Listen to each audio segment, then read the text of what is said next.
some evil is just, it can't be explained. Are these people happy? Are they joyous now? Are they celebrating? Oh, absolutely. They're Thank celebrating. God. There's one report, this has not been confirmed, but there's several live reports that there was a cell, one of these cells, across the Hudson River. And they got on this is the report. I emphasize, I don't know this for a fact, but there's several witnesses who say this happened. They got on the roof of the building to look across. They knew what was going to happen. Yeah. They were waiting for it to happen, and when it happened, they celebrated. They jumped for joy. In the days after 9/11, while Ground Zero continued to smolder, millions heard Dan Rather and various media outlets repeat vague and unconfirmed reports of arrests that took place that day.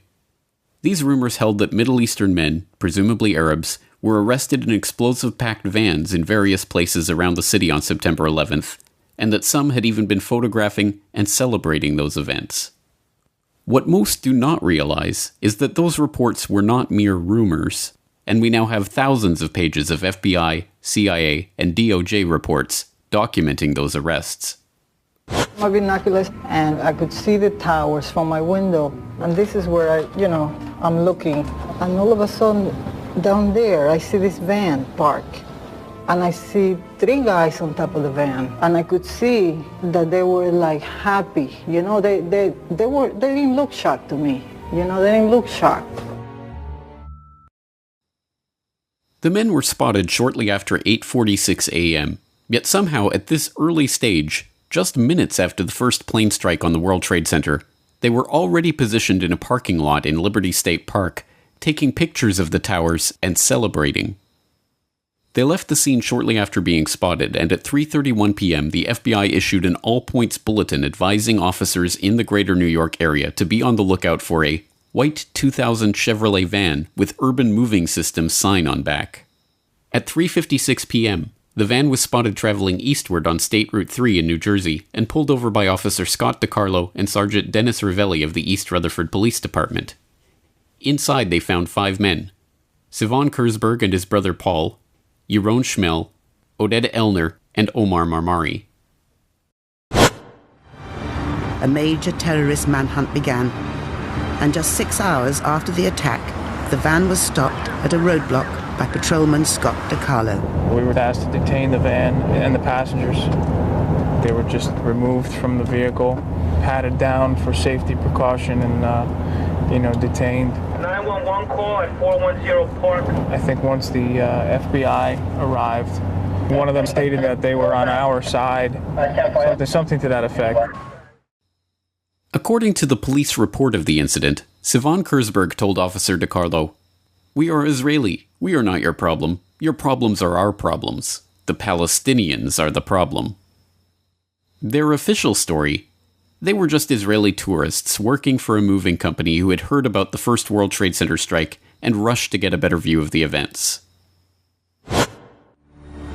They told interrogators they were working for Urban Moving, a shipping and storage firm run by an Israeli businessman who often employed Israeli students without work permits. The men say there was an innocent explanation for what was found in the van and their behavior on 9/11. They were, they say, simply on a working holiday. We heard in the news that one of the plane was crashing down the building, and we thought it was an accident at the beginning. So we went up to the roof of Urban Moving, and we saw the building burning. There is a better view from a building in Jersey that is up a hill, a straight line to the World Trade Center. We decided to go up there. It's like 2-3 minutes from the office. Stand over there and take some pictures. Everyone wants a picture like this in his camera. Although this narrative is still trotted out when the story of the dancing Israelis is raised in the media, it is an easily demonstrable lie. FBI reports confirmed that the men were not taking somber pictures of a horrific event. When their 76 pictures were developed, they revealed the men had indeed been celebrating, smiling, hugging each other, and high-fiving. One of the pictures even featured Sivan Kurzberg holding a lighter up with the burning tower in the background. And these were no ordinary tourists. Oded Elner had $4,700 stuffed into his sock. They lied to the police about where they had been that morning. They were carrying plane tickets for immediate departure to different places around the globe. The FBI confirmed that 2 of the men had ties to Israeli intelligence and came to suspect that they had indeed been on a mission for the Mossad. And of course, after returning to Israel, Elner claimed on national Israeli TV that they had been sent there to document the event.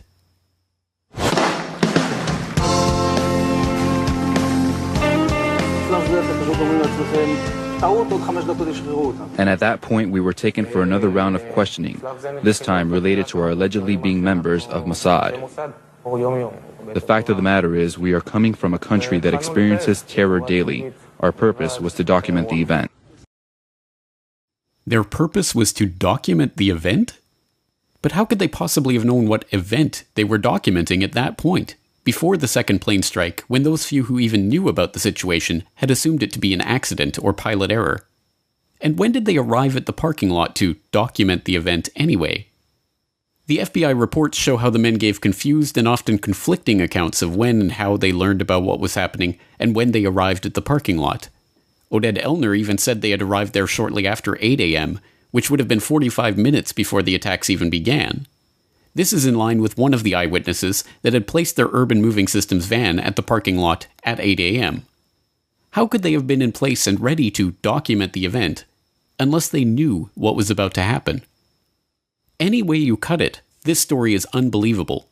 Men with documented connections to Israeli intelligence and working in the United States without appropriate permits were detained after having been caught celebrating the attack on the World Trade Center at a time when no one knew that the WTC strike was an attack. So surely these men are locked behind bars to this day, right? Surely they were transferred to Guantanamo and held without trial for 15 years as part of the war on terror, weren't they? No. They were immediately transferred to federal custody, held for 71 days, and then deported back to Israel. The owner of the urban moving systems company that had employed them, Dominic Suter, was investigated by the FBI too. They concluded that urban moving may have been providing cover for an Israeli intelligence operation, and even seized records and computer systems from the company's offices. When they went back to question him again on September 14th, he had fled back to Israel. And what about the dancing Israelis' pictures themselves? The Justice Department destroyed their copies on January 27, 2014. And these intelligence agents on an intelligence mission who were there to document the event of 9/11 before anyone knew 9/11 was taking place? Don't worry, they were just spying on Arab terrorists. And while the FBI or certain sources might believe that in fact they were Israeli intelligence, they don't believe that the U.S. was a target, that they were actually investigating Muslim groups? They believe if this was an intelligence operation by Israel, that it was focused on the Islamic groups and charities that raise money for groups that are considered by U.S. law enforcement and others terrorist groups. And you'll note that after September 11th, the U.S. moved on many of these groups with indictments, arrests, raids on their headquarters, something that hadn't happened prior to this. These are groups that Israel believes have been funding Hamas and other terrorist organizations? Groups that are responsible for most of the suicide bombings there. But this story is not merely preposterous on its face. Even the implications of this story are themselves preposterous. If indeed the official story is a ridiculous lie, then are we to believe that these crack Israeli Mossad operatives, who were presumably aware of the attack that was about to take place, had been sent to photograph the burning tower from a parking lot across the Hudson River? And that these specially trained intelligence professionals on their super-secret mission were celebrating, high-fiving, and going out of their way to be noticed in performance of their task? This is equally preposterous. The only other possible conclusion is that these men were serving merely as a distraction, that they were not there to photograph for Israeli intelligence one of the most heavily photographed scenes in the world on that morning, but instead to be noticed and arrested as a way to divert attention from a much bigger and more sinister story. So if they were meant to distract from a bigger story, what story could that possibly be? It has been more than 16 years since a civilian working for the Navy was charged with passing secrets to Israel. Jonathan Pollard pled guilty to conspiracy to commit espionage and is serving a life sentence. At first, Israeli leaders claimed Pollard was part of a rogue operation, but later took responsibility for his work. Now, Fox News has learned some U.S. investigators believe that there are Israelis again very much engaged in spying in and on the U.S., who may have known things they didn't tell us before September 11th. Fox News correspondent Carl Cameron has details in the first of a four-part series. Since September 11th, more than 60 Israelis have been arrested or detained, either under the new Patriot anti-terrorism law or for immigration violations. A handful of active Israeli military were among those detained, according to investigators, who say some of the detainees also failed polygraph questions when asked about alleged surveillance activities against and in the United States.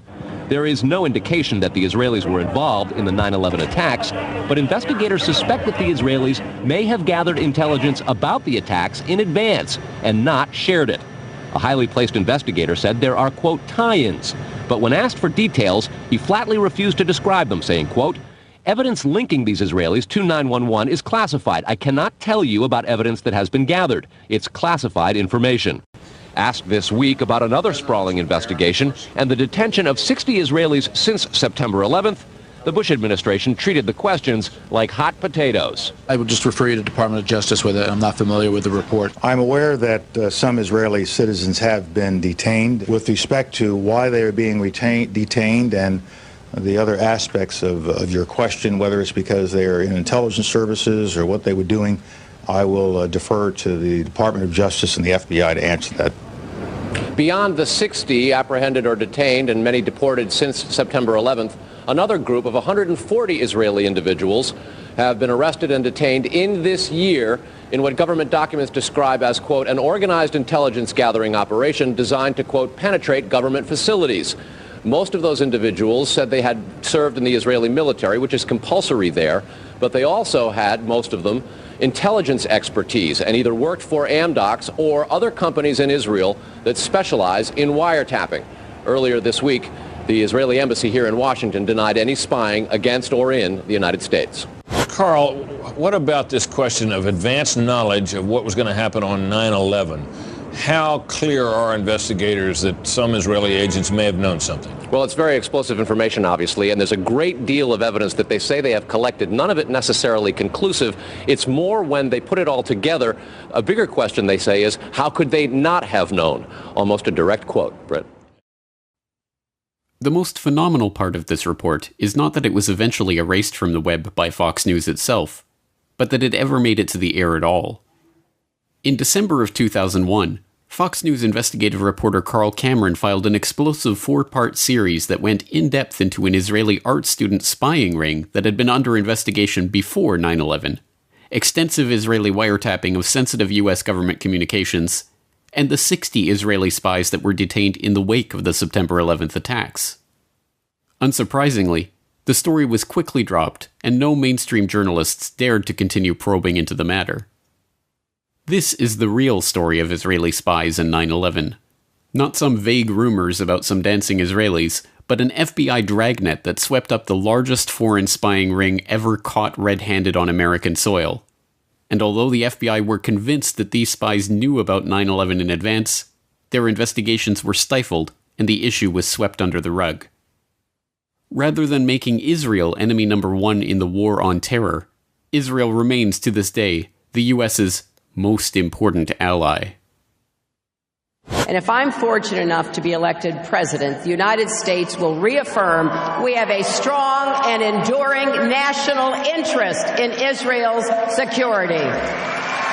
In 2001, weeks after the attacks on New York City and on Washington, and frankly, the attacks on all of us, attacks that they were perpetrated by the Islamic fundamentalists, Mayor Rudy Giuliani visited Israel to show solidarity with terror victims. I sent my plane because I backed the mission for Israel 100%. But perhaps this is understandable. After all, we all remember how Yasser Arafat gloated about 9/11 and said it was good for Palestinians, right? Oh wait, that wasn't Yasser Arafat. It was Benjamin Netanyahu. The Israeli newspaper Ma'ariv has reported Israel's former Prime Minister Benjamin Netanyahu has publicly said the September 11th attacks have been good for Israel. Netanyahu said, quote, "We're benefiting from one thing, and that is the attack on the Twin Towers and Pentagon and the American struggle in Iraq." My name is Donald Trump, and I'm a big fan of Israel. And frankly, a strong prime minister is a strong Israel. And you truly have a great prime minister. In Benjamin Netanyahu, there's nobody like him. He's a winner. He's highly respected. He's highly thought of by all. And people really do have great, great respect for what's happened in Israel. So vote for Benjamin. Terrific guy, terrific leader, great for Israel. Given that the ultimate consequence of 9/11 was the beginning of a now 15-year-long struggle to transform the Middle East, a struggle that the neocons that went on to populate the Bush administration had been openly advocating since the clean break policy paper in the mid-1990s, it isn't hard to see how the September 11th attacks were indeed a boon for Israel. But information linking Israeli spies to advance knowledge of 9/11 remains classified information. In a world of true justice, the dancing Israelis and other Israeli spies with insider advance knowledge of the 9/11 attacks, who openly celebrated those attacks, would be the targets of the war on terror, not its beneficiaries. Some evil is just, it can't be explained. Are these people happy? Are they joyous now? Are they celebrating? Oh, absolutely. They're Thank celebrating. God. There's one report. This has not been confirmed, but there's... I actually figure very largely in a number of the key conspiracy theories. September 11th, September 11th. Terrorists or terrorism, September 11th.